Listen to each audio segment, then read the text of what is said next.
Since 1936, the National Wildlife Federation has worked with hunters and anglers to pass the most important conservation laws of American history and to protect our sporting traditions. This podcast explores our history, our values, and the work we do to safeguard the fish and wildlife that fuel our passions. We are NWF Outdoors. Hello, everybody. Welcome to the NWF Outdoors podcast. This is your host, Aaron Kindle, and I am without my traditional sidekick, Bill Cooksey, today because we are coming to you from on location in Juneau, Alaska, and our awesome comms lead, Mandela Van Eden, is going to sit with me today and help interview our two awesome guests. And we are fresh off of a straight up and straight down hike up what's the mountain? Blackerby Mountain outside of Juneau here. But let's introduce everybody first. Mandela, you want to give us just a couple little minutes about how you're feeling? You're coming on. You're going to co-host with us today. Been doing amazing comms work for us already, and just we're getting so much cool content up here. It's just so beautiful to be a part of this community for a short period of time and to help gather and share some of the storytelling that happens in this part of the world. We've been sitting around fires for thousands and thousands and thousands of years sharing stories. A lot of the times it involves hunting and fishing, and in this part of the world I'm amazed by the abundance here and the stories that are here. And I'm just so grateful to be sitting drenched in sweat in this phenomenal yoga studio in Juneau, Alaska, with these sportswomen who are here and inspired by their work, and really excited to hear their story. I've been blown away by Alaska. I knew I would be, and I know that I'll be back. Awesome. We always start these podcasts off with what we've been doing outside, but we just told folks kind of what we've been doing outside like immediately. So we'll jump from that. And I'm going to introduce our guests today. First, I'll introduce Meredith Trainor. She is the executive director of the Southeast Alaska Conservation Council. It's always a big mouthful. Yes. And Meredith has a background in outdoor athletics, basically rowing, mountaineering, and she's coming into the sportswoman or the hunter-angler world, we'll call it up here. And she's doing that with our other guest in a lot of ways, and that's Jodee Dixon. And Jodee Dixon is an Artemis ambassador for Alaska. I don't know if is there a couple up here? I think there's a couple, yeah. But she's the Juneau area Artemis ambassador, and comes from a long line of life in the woods, outfitting. Is a big hunter herself, and she's been helping Meredith into her journey of hunting. So that's a lot of what we want to talk about today. So let's just start there if we can. Jodee, maybe you can just tell us first just kind of how you got into it, and then what makes you such a, I don't know, I mean, it's obviously, you're so infectious. You bring people in, you like to teach, you're a yoga teacher. We're sitting here in your yoga studio. Just talk about like how you got into it and then what made that transition. Yeah, thanks, Aaron. I feel like I'm one of those people that when I find something that I really like, I'm excited to share. So whether it's a book or a recipe or an activity, yoga, hunting, I'm just one of those nerdy people that is super excited to share it with anybody who is interested. And some who perhaps are not interested. And love it. I met Meredith right here in the yoga studio. She came to yoga classes here, and I knew that she was a little bit new to town, but was also into hiking and the outdoors. And so that just piqued my interest to say, hey, you want to go on a hike? And that's an easy transition to go into the woods with people here. I think, hey, I'm going to go for a walk with my dogs. Do you want to come along? And then, from the basic 40-minute dog walk all the way to like 6-8 hours hiking in the rain. Lots of rain. Yeah, lots of rain. And I feel like that's been a wonderful stepping stone, path to growing a relationship and friendship with Meredith to be comfortable going in the woods. Like if we have a time frame that we could go in the woods and just adventure or hunt, I'm confident that we could just go do it at any time. Like I know she's gonna, keep her mind together if things don't go as planned, and that's kind of the one one of the key things that you want to know about somebody if you're going to go hunting. And we've gone to the range, and she's shot some different guns, and so it's been really fun to see that evolve. What are you hunting mostly? I mean, I know you hunt a lot of different things, but what's your favorite? What do you really get passionate about? Well, deer hunting here is pretty amazing because I feel like it's in our backyard. And tell folks, it's what kind of deer? It's Sitka. Yes, true. It's Sitka blacktail. Our season opens August 1st and ends the end of December, so it's a pretty long season. Depending on the game management unit, you can have up to 6 tags, so that's a lot of deer. So I feel like that's one of my more exciting things. But when we have a chance to hunt for black bear in the spring, that's fun. We also hunt Dahl sheep up north, and those are like the epic pinnacle hunts of the year. I have been to Edelin and hunted elk there, and that's a very wet adventure. Very wet climate, but elk meat is amazing. So I feel like whatever the hunt is in front of us, that's the one I'm just most excited about. Awesome. And you told us a bunch of stories today, and you fed us some of your meat. Tell us about the meat you fed us. Yeah, I fed you some deer jerky that I made, and then also some deer pepperoni that we had made locally, and I think there's some bear summer sausage that we didn't break out, actually. Oh, we might have to do that later. a little later. Well, awesome. And then Meredith, you moved to this area about 6 years ago, I think you told us, and you weren't a hunter. In fact, maybe far from it. Maybe you can start walking us through, like, how did you get there closely? I mean, Alaska, it's so much part of the culture, it probably helped, but meeting Jodee, you two, how did that come about? Yeah, for sure. I think, when I moved to Juneau, I moved from the Seattle, Washington area, and I was really into mountaineering, super into mountaineering. My entire life was organized around it. And a lot of mountaineering is slogging uphill, during inclement weather, or the approach on kind of like what you call a climber's trail. And so a lot of our trails here in Juneau, or some of our trails here in Juneau these days, really resemble those old like climbers trails, like the one that we were on today up to Blackerby, which, sometimes you're kind of like clinging on to the side, slipping your feet, and it's just a good time. And so, coming up here from Seattle and from this mountaineering background, I found that it was really hard to train for mountaineering here, but the hiking was incredible. And so I started getting into hiking, and at the same time, I was a vegetarian for most of my life. I think it was like 25 of my 39 years. And I thought that I would probably always be a vegetarian, but as living in Washington and then living in Alaska, it just feels, it's just right. It's of the place to be hunting and fishing and taking food from the lands, taking the food that is offered to you by the, from the indigenous perspective, from the animals themselves, and to be engaged in the land that way, to know what it means to process venison, to process a deer into venison, and to know what it means to kill a fish that you're going to eat for dinner, or that you're going to serve to a bunch of friends and family.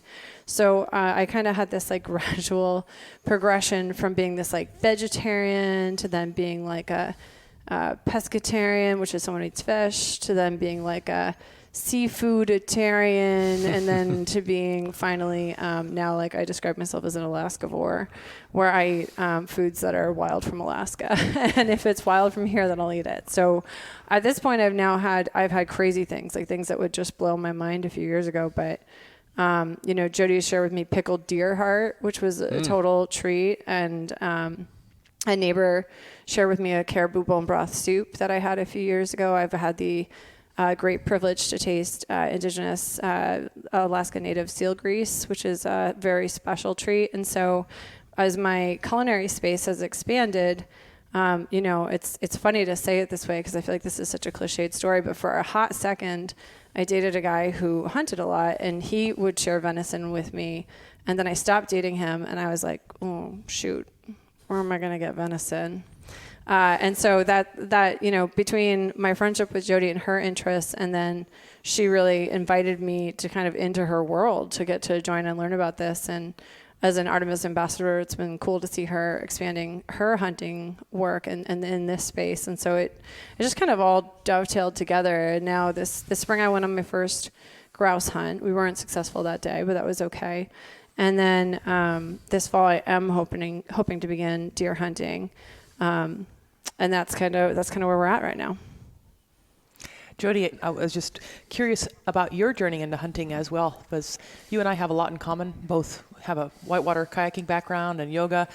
Was hunting always a part of your life, or was there like a transition into being more of a hunter angler?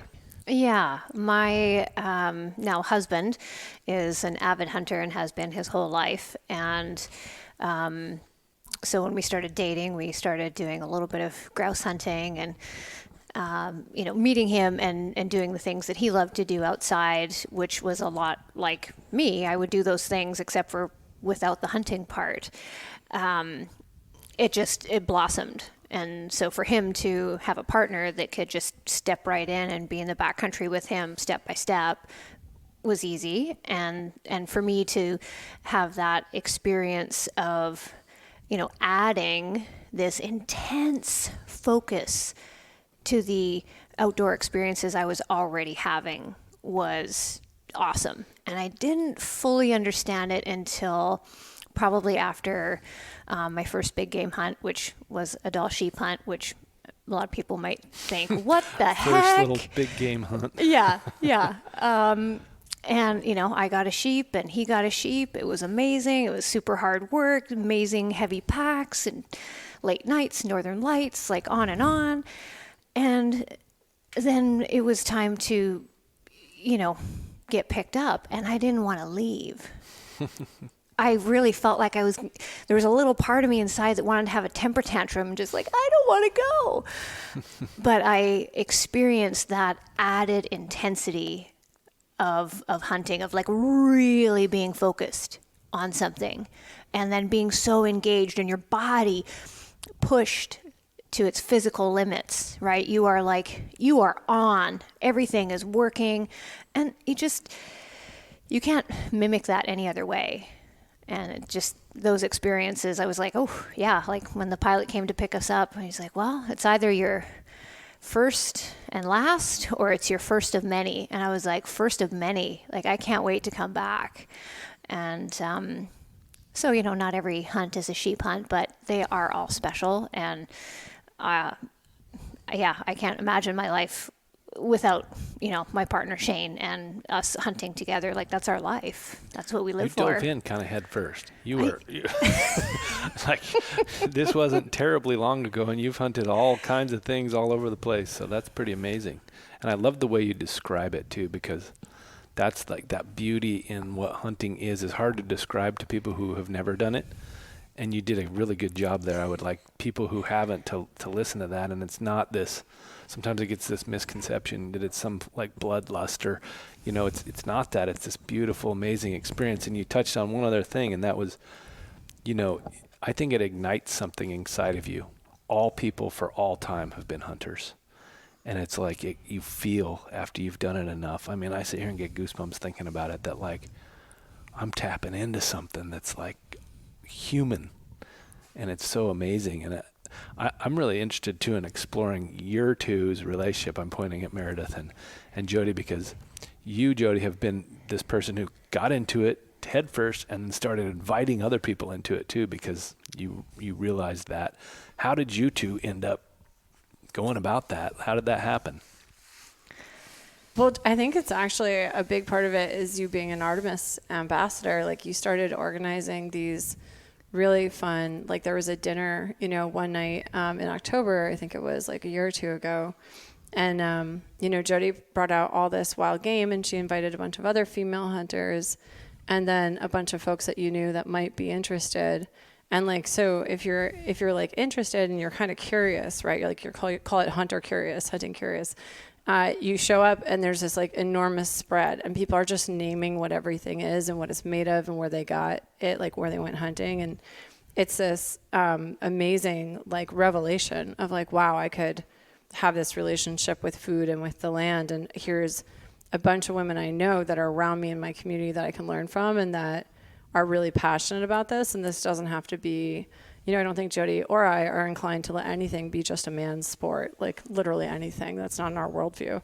But like, this doesn't have to be just a male space. This can be something that women own, and even that women own, you know, with each other, you know, because that night was so fun. And there was all this conversation about, you know, starting to like get groups together. And Jodee's done like a bunch of events since then that bring women together. And then you just did that great outing that I wasn't able to go on, but like the overnight. Mm-hmm.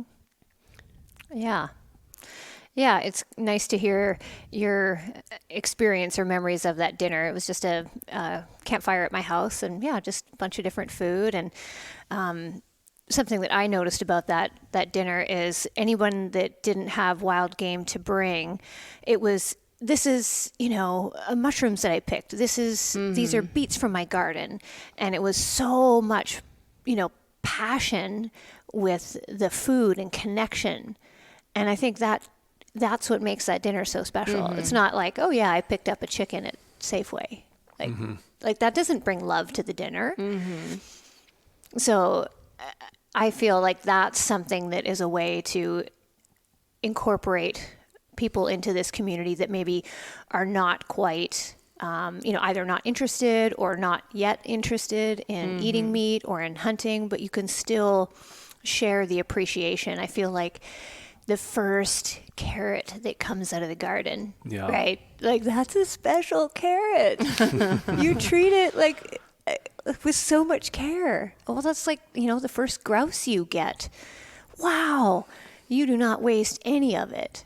And those kinds of experiences are also what I'm really passionate about sharing with other people, not just, hey, let's get out into the field and, you know, go harvest an animal. It's all the other parts that go with it too. Well, and I think that, you know, in Southeast Alaska in particular, and in Alaska, that like reverence for the gift, the privilege of being able to hunt and to being able to hunt like within, you know, the day from home, or to be able to get out with friends so easily, and have that opportunity. Like people really treat that food reverently, and it is like a gift. It's a gift economy. Like you go to dinners here, you know, potlucks are a huge part of the culture and the history of this region. And, you know, people bring their game faces. Like they don't bring just like some, you know, salad in a bag in Alaska. They bring something that they grew, and just like that dinner. And I think that was actually kind of transformative now that you say that, because, you know, it was like not just hunting, like the characterization of hunting, like that you see from movies, all kind of like a caricature, but an actual deeper relationship with the animals, or the fish. But, you know, to be able to have that exchange and to really appreciate it and lift it up and to present it on the table, like I bestow upon us all nourishment, you know, from the land. That's pretty cool. Yeah, I like the way you're thinking of that. I'm just thinking about how similar our backgrounds are. Like you have a background in mountaineering, and to me, it's kind of an extreme sport. You know, I look up at those mountains and go, man, it's amazing that people scale those mountains with ropes, and you're so exposed, you know. And and then Jodee, admiring you with your whitewater kayaking and how it's taken you all over the world, it made me think about your whitewater kayaking background when you talked about that hyper awareness. You know, when you're dropping into a Class 5 rapid, you're not thinking about anything else. Your breath, what's in front of you. I'm just wondering how some of the experiences that you guys have had with your background in mountaineering and whitewater kayaking, how they parallel how you approach hunting and fishing. As you're speaking about that, I was feeling like the parallel with my interest of yoga. And so if I can answer it from that aspect, I feel like whitewater kayaking is forced meditation. I choose it, so it's not, you know, a bad enforced meditation. But you are really forced to focus. And Once you're in it. If you lose your focus, there's consequences compared to, you know, sitting on a cushion meditation. You lose your focus, you just start again. Not that that's bad, but I feel like these experiences, whitewater kayaking, hunting, it's forced meditation, but in such a good way. You know, your stress response in your body is like full on. And Erin and I were talking about this a little bit earlier. I think that's part of what can draw people to it, and what I also encourage other people to get in the backcountry to pick some berries or bird watch or try to find your favorite wildflower, whatever it may be. It doesn't have to be hunting. But when you have that really clear focus, you start being more engaged and you have that more primal experience, which is just plain and simple being present. And I think it's so hard for us to do that now because there's so many distractions and entertainment and structure. Do this, step 1 through 7, right? There's just, everything is so regimented. There's a purpose when we go in the backcountry, but if you can have that single point focus, whether it's extreme in the river with, big class 5 rapid, or you're hunting and it's, a special draw tag. And so there's a lot of, sort of weight on your shoulders. You're never going to get this chance again. Or you're simply really, really looking and listening for that bird that you thought would be so cool to see, right? These are experiences of being completely present, or in other words, forced meditation. So I feel like so many of us are missing those experiences with our modern plugged in life. I agree. That present, that when you just, it's like the only thing that just puts you right there and nowhere else, and you're not thinking about all of that. It's really cool like that. Were you gonna? Oh, I was just gonna say, yeah, I think that's absolutely right. And mountaineering had that same parallel as well. And I think Jodee, you and I are both people who like to go hard too, and like get satisfaction out of that connection to our own bodies, like the fatigue, the full experience of working really hard. Maybe it's even like a trudge that day. Like today I was a little slow, and maybe it's a little harder, but like you're not worrying too much about anything else that's happening in your life. And I think that that's really special. But I've mostly fished to date. I'm just starting to get into hunting. And, I also think about like the satisfaction of like being outdoors all day in this life, and as someone, even as the executive director of a conservation nonprofit, I'm not outside nearly as much as I'd like to be. And that the true privilege of getting to be outside for an entire day in communication with someone whose time you enjoy sharing time with, and the friendship of connection of, we kind of like talk our way up the mountain and we talk our way down the mountain, and even though we're both focused on what we're doing when we're hiking together, or even as I'm starting to learn to hunt, there's also that like kinship of like having someone else who just gets that this is important and why it's important, and also savors the satisfaction of that connection. I think that that's really important. I love it. Meredith, let's give you a chance too to talk a little bit more about SEACC, your work, like, how it's dovetailing too. We're here coming to visit you because we're talking with hunters and anglers about climate issues. And, you're obviously on the front lines in a lot of ways up here with the work you do. Maybe just give us the cool little, we're somebody out there that's thinking about supporting SEACC. What do you tell us? Yeah, well, so SEACC is the Southeast Alaska Conservation Council. We do call it SEACC for short. And it is this absolutely resilient, awesome regional nonprofit organization. We work all throughout the 500-mile archipelago that makes up Southeast Alaska. And we work on protecting the Tongas National Forest, which is America's largest national forest and a temperate rainforest. And we work on protecting the water here, the waters of the Inside Passage and beyond, in terms of protecting it from the impacts in particular of mining. And then as well, we're expanding our work right now on addressing climate change and talking more about climate impacts. People who are in the field every day or who prioritize getting outside will have had the opportunity to make first-person observations of the way the land is changing. And especially for those who grew up here, including the Alaska Native community, but also others who grew up here, if you grew up hunting and fishing with a parent, for example, and then you yourself have those experiences, you have this vast repository of experience on the land and experience with what's happening and observations that are really just sort of another form of citizen science. And so, I'm pretty excited about the event that we're doing tonight because people will be able to share those observations here in Juneau. But I think that there's a lot of opportunity for those who hunt and fish to really meditate on what they've seen changing in the land around them as they've been having those experiences, and then to participate in the political process. And I know it's a little bit of like a hold your nose, right? But like to participate in the political process to get those stories out there and to share those stories and that wisdom, because it's hard earned, as we know from how laborious this can sometimes be. But it's hard-earned wisdom, and it's really important that it gets fed into the larger political process. You know, people in this country have more power than I think we sometimes feel like we do, especially these days.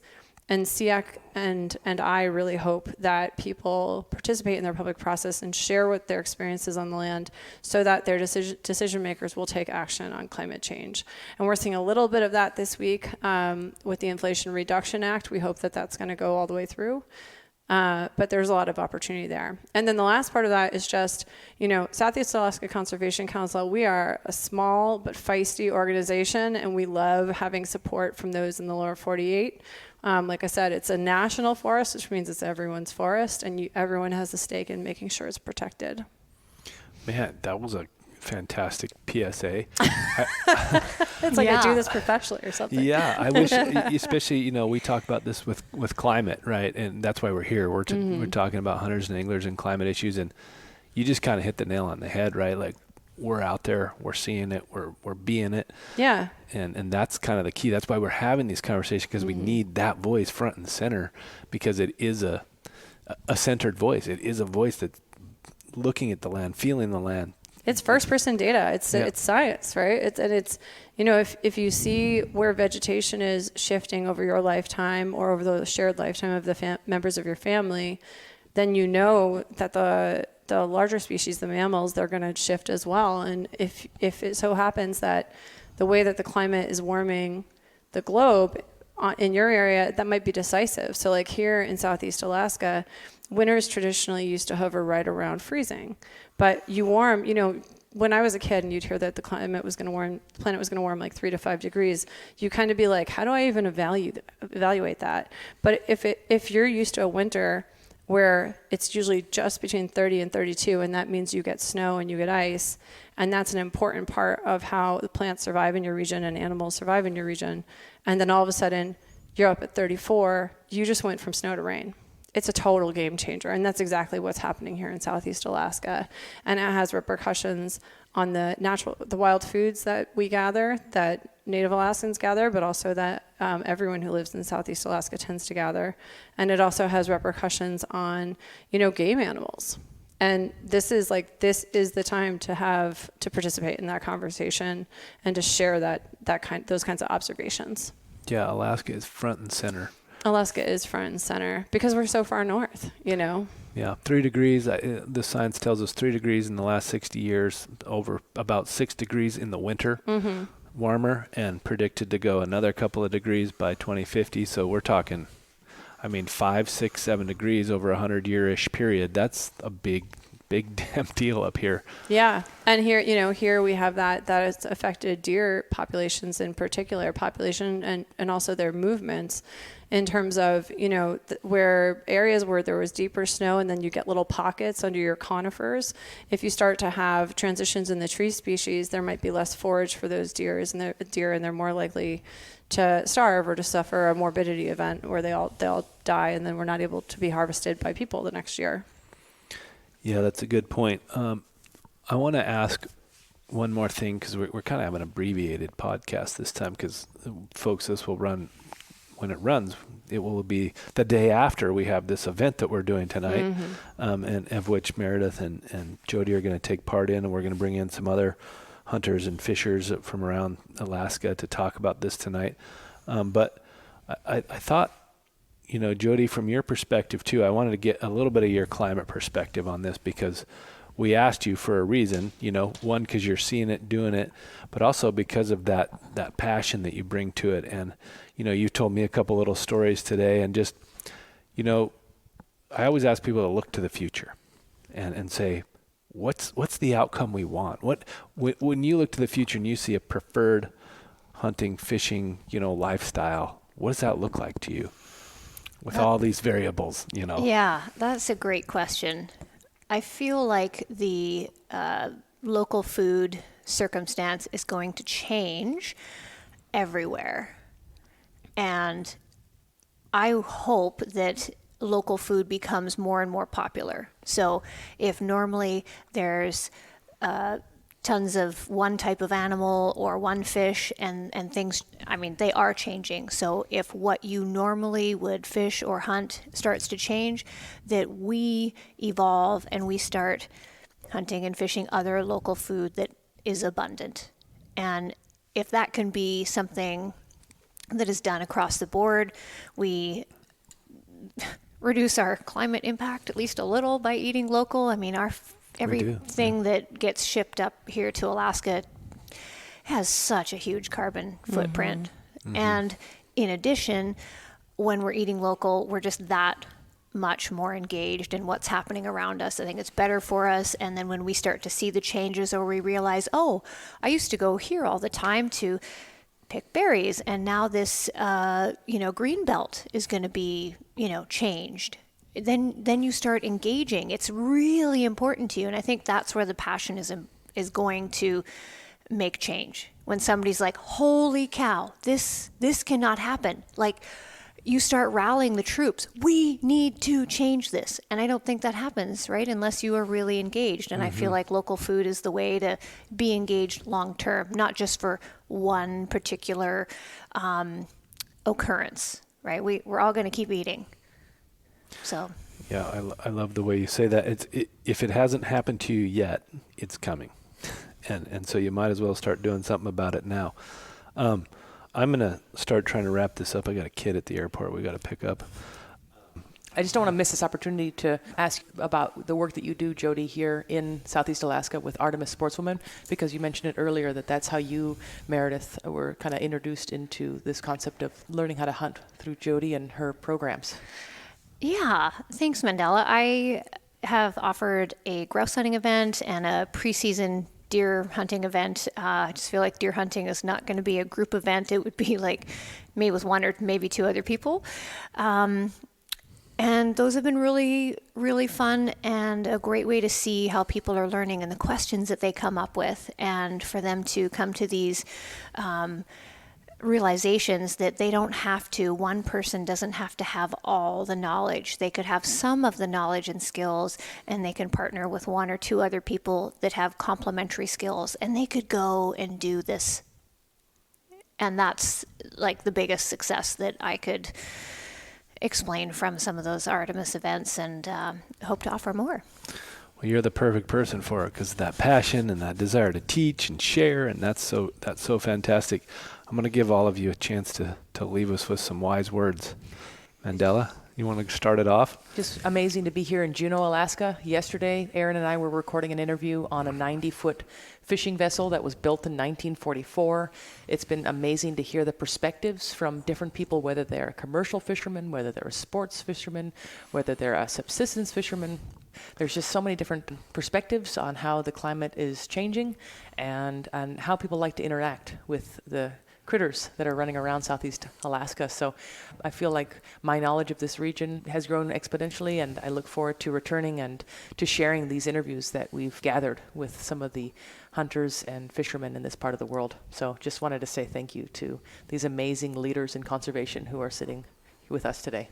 Excellent words. Meredith, I can tell you're ready. Yeah, well, I was thinking, I was like, man, famous last words. I think what comes to mind for me is the political side of this and addressing climate change. And I think that, I really hope that the folks who hunt and fish who are listening will think seriously about the importance of sharing the knowledge that they have gained through being out on the land with their legislators. We've come through a period of time where people haven't felt very powerful. Regular people haven't felt very powerful in the political space. And for us to address climate change, for us to even be in a space to address these concerns, we need to come together. We need to pass bills, and we need to demand that our legislators work together across the aisle to pass legislation that addresses these concerns. This isn't something we can fix by changing our light bulbs at this point in time. And, I think that NWF has done a good job in DC with being a voice for reason, for bipartisanship, but, you know, you do have power and you do have a voice on regarding climate change, and you should feed those hunting and fishing stories and be a part of the process, because if not, the process is going to make decisions for you. And I think that I hope folks that are interested in learning more or learning more about our region will take a minute to visit my organization's website, which is SEACC.org, SEACC.org. You can also find us on Facebook, Instagram, and Twitter. And we just love to be in touch. We have supporters from all over the country, and every single one means the world to us. So thanks. The perfect plug from an ED. Good job. I love it. Jodee? I want to support anyone that feels like they're just getting into this realm and it feels overwhelming, or the changes that you feel need to happen just feel insurmountable and you just don't know where to start. Start with just one thing and pick an organization that you can start to engage with, to learn more, to support them, whether it's some dollars or it's some volunteer effort, to find out more.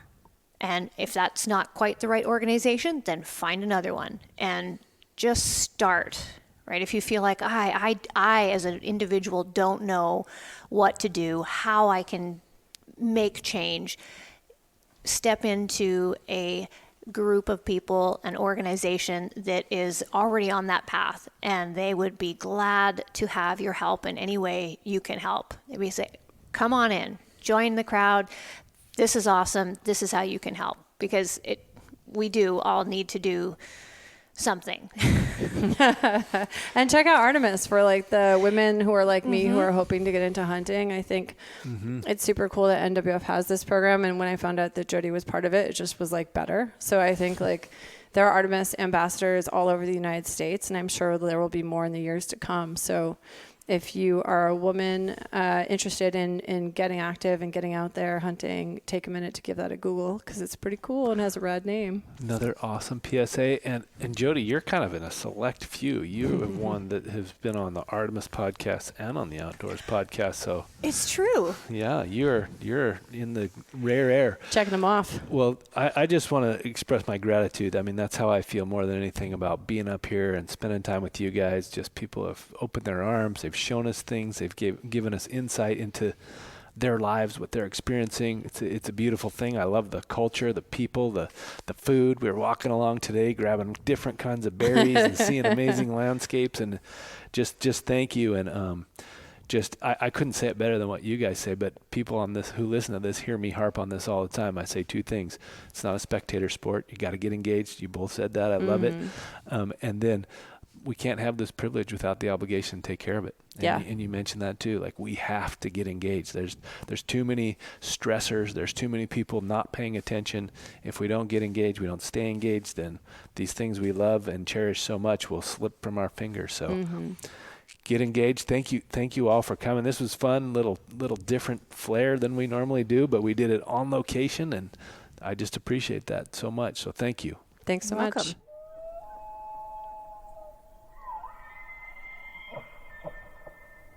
Howdy, listeners. For more great content, check out NWF Outdoors social media on Facebook, Instagram, and Twitter. Connect with us. We want to hear from you. Send us your ideas for podcast guests and questions in the comments. And for even more excellent content, here's a message from our partner podcast. Hey everyone, this is Marcia Brownlee from Artemis Sportswomen. We know you love awesome stories about hunting, fishing, and conservation, so head on over to the Artemis podcast. You'll meet adventurous, accomplished women who are redefining conservation through their lives in the field and on the water. Filled with humor, audacity, empathy, and intelligence, Artemis brings you new voices and introduces you to women from all walks of the sporting community. Find Artemis wherever you get your podcasts.